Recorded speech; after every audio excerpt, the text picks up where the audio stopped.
Salut les bricolos, c'est Cédric de Bricolage Facile et aujourd'hui je voudrais vous montrer comment déboucher un lavabo comme celui-ci. Vous allez voir, rien de très compliqué et surtout on ne va pas utiliser du tout de détergent. On va tout simplement agir sur le siphon en le nettoyant et en général ça résout vraiment le problème et surtout ça résout le problème dans la durée. Donc je vous propose de voir tout ça en détail dans la séquence qui suit. À tout de suite. Alors le siphon c'est quoi? C'est tout simplement ce petit élément qu'il y a sous l'évier, enfin sous le lavabo pardon, mais vous en trouverez aussi sous l'évier. Et donc c'est un élément qui permet de récupérer toutes les saletés, les cheveux, les morceaux de savon, les morceaux de cosmétiques, mais aussi n'importe quel type d'objet qui serait tombé dans le lavabo et ça vous permettra de les récupérer. Et cet élément il évite aussi la remontée des mauvaises odeurs, donc c'est vraiment un accessoire indispensable que vous devriez avoir sous votre lavabo mais aussi sous votre évier. Et si vous n'en avez pas, je vous conseille vraiment d'en installer. Pour déboucher notre évier en nettoyant le siphon, pas besoin de démonter le siphon, on va juste dévisser la partie du bas pour vraiment enlever toutes les saletés et tous les résidus qui resteraient. Après, si vraiment le siphon est encrassé, on verra tout à l'heure s'il est nécessaire de le nettoyer complètement. Alors avant toute chose et avant de toucher au siphon, je vous conseille quand même de vous munir d'un récipient suffisamment important pour pouvoir récupérer toute l'eau qui stagnerait dans les canalisations, mais surtout dans le lavabo. Et je vous conseille aussi de vous munir de serpillière, de chiffon, on ne sait jamais, ça peut toujours servir. Attaquons maintenant le nettoyage de ce siphon. Donc je vais rapprocher quand même le seau, ça évitera d'en mettre vraiment partout. Et je vais juste dévisser la partie du bas. Donc on voit que de l'eau commence à couler.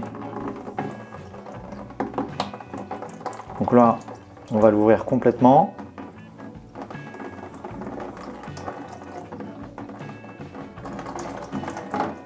Juste au bout. Et là, on voit qu'il y a pas mal de cheveux dans le conduit. Donc là, c'est maintenant la partie la moins sympa, puisqu'il va falloir tout simplement enlever tout ce qui traîne.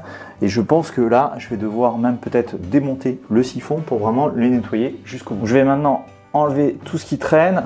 Donc c'est vraiment la partie la moins sympa. Donc je vais utiliser quand même des gants pour vous enlever tout ce qui traîne. Voilà. Donc là, j'ai l'impression qu'il y en a encore plein. Donc je vais vraiment devoir nettoyer le siphon complètement pour qu'il soit nickel. Et de toute façon, c'est ce que je vous conseille de faire. Comme ça, ça vaut le coup. C'est fait une fois pour toutes. Et après, on est tranquille pendant un certain temps. Du coup, maintenant, on va partir sur le démontage du siphon pour pouvoir le nettoyer complètement. Donc en fait, ce qu'il faut voir, c'est qu'il est raccordé ici au lavabo et ici aux canalisations. Donc la plupart du temps, on n'a pas besoin d'outils, mais sinon, on peut utiliser une pince. Et si vraiment trop serré, une pince multiprise, ça vous permettra de dévisser plus facilement. Alors moi, en ce qui me concerne, sachant que je l'ai déjà démonté, donc du coup, le dévissage est assez simple. Donc on va commencer par le dévisser en haut complètement. Donc on fait attention aussi lors du démontage aux joints qui sont installés. Donc là j'ai commencé par dévisser à partir du haut. Donc là j'ai un premier joint qui est ici, donc il faut surtout pas le perdre. Ça vous permettra de le récupérer et de le réinstaller après. Et maintenant je vais m'occuper de la canalisation, enfin du raccordement à la canalisation pour pouvoir l'enlever vraiment complètement. Donc je dévisse de la même façon. Voilà, et là je tire dessus légèrement en faisant tourner pour qu'il vienne beaucoup plus facilement.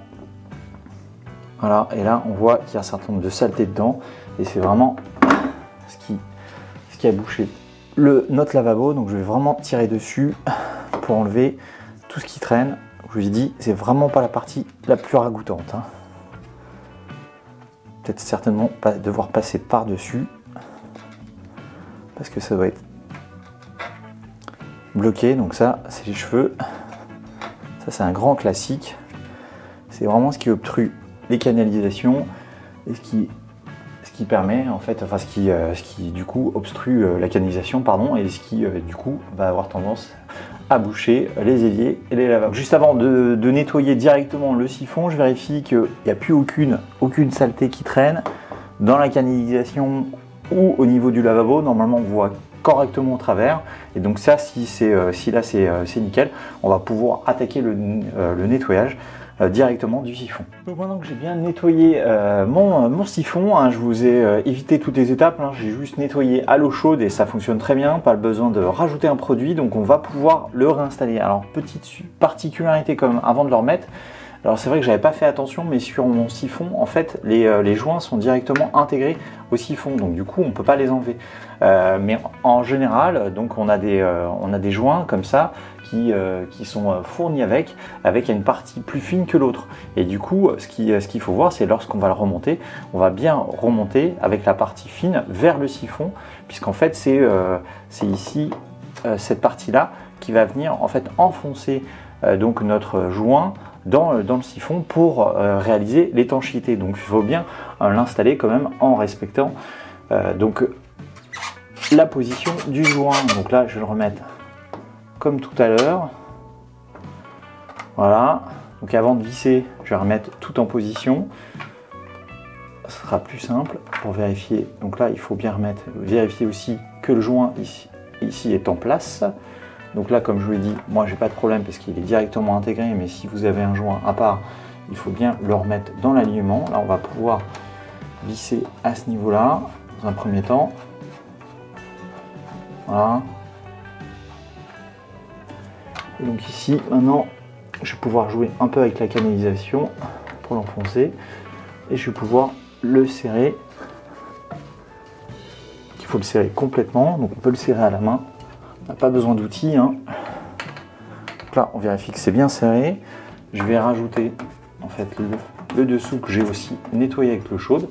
Et donc là, tout est installé. Donc là, il n'y a pas du tout d'eau. Je vais enlever avec un chiffon ou du papier toute trace d'humidité pour vérifier qu'en fait, on n'a aucune fuite. Voilà. En nettoyant comme ça, je vais pouvoir vérifier plus facilement si on a une fuite ou pas. Et je vais pouvoir remettre l'eau et vérifier que j'ai pas de problème.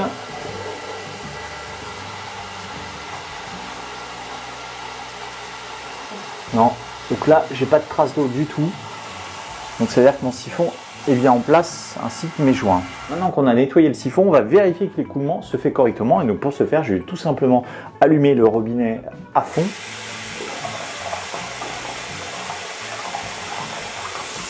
Là, tout de suite, ce qu'on peut voir, c'est qu'il n'y a vraiment aucune eau qui stagne. Hein. Donc l'écoulement est vraiment parfait.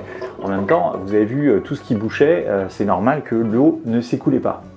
Donc du coup, vous avez vu, hein, c'est quand même une technique assez efficace, assez rapide, qui nécessite aucun outil et aucun produit détergent, et surtout qui vous permettra de nettoyer pour la durée votre lavabo ou votre évier, hein, puisque vous pouvez exactement appliquer les mêmes étapes pour votre évier à partir du moment où il a bien sûr un siphon. Donc voilà, j'espère que cette nouvelle vidéo vous a plu. N'hésitez pas à mettre un petit pouce bleu et à vous abonner à ma chaîne si ce n'est pas déjà fait. Et dans tous les cas, je vous dis à très bientôt pour une nouvelle vidéo. Salut!